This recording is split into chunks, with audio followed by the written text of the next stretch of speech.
The evolution of pumping bras has changed quite a bit over the last decade. From cutting holes in sports bras, to rigging up nursing bras, to zipper bandeau contraptions that barely hold themselves up. I'm gonna show you what's in and what's out in the pumping bra world. I'm Amanda, the owner and designer of Davin Adley maternity and nursing bras, and I'm a mom of 3. I have breastfed all of my boys, and I have so much knowledge on this topic to share with you today.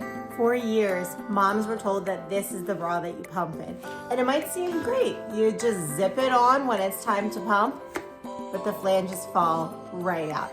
They only come in one size with a Velcro back and no room for your breast tissue to actually sit. I absolutely love a good DIY, but what are you supposed to do after you're done pumping? A cut sports bra absolutely holds the flanges super secure. You can get them in and out and it gets the job done. But then you do have this gaping hole all day long, and you still have to change in and out of this bra when it's time to pump. Not a time-saving option at all. I'm sure you've heard of the viral nursing bra hack to hold your pump flanges with this strap. I don't know about you, but that's not where my nipple is. Pumping with a nursing bra like this is forcing the fabric to put the flange where it wants to go or doesn't want to go. You may have good success, but especially if you have a large chest, this is not the option for you. So what should you do?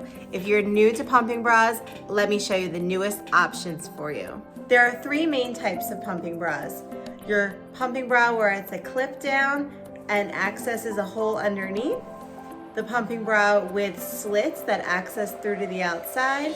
And the most modern version, the flip up and pull down panel.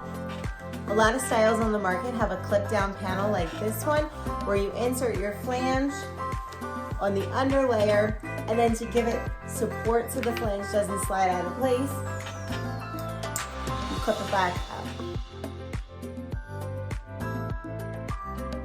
This design has a slit straight through to the outside to access any style of pumping flange. This is going to hold it securely so they don't move out of place. Amazing feature of this style, it shows no exposed skin. You are fully covered the entire time that you are pumping. Last but not least, this is the cami style pumping bra, quite possibly my most favorite of all. You can wear these all day long and just lift when it's time to pump. The underneath layer here, it holds the pumping flange in place, and then the top layer comes down for extra support. You can quickly go in and out of the pumping room, lift to pump, but either a wearable or a flange style. There's nothing more convenient than taking the pump off, pulling your top back down, throwing a jacket on, and heading back to your desk. Links to my favorite pumping bras are in the caption below. Don't forget to subscribe for more breastfeeding content from a mom of 3 and a bra expert.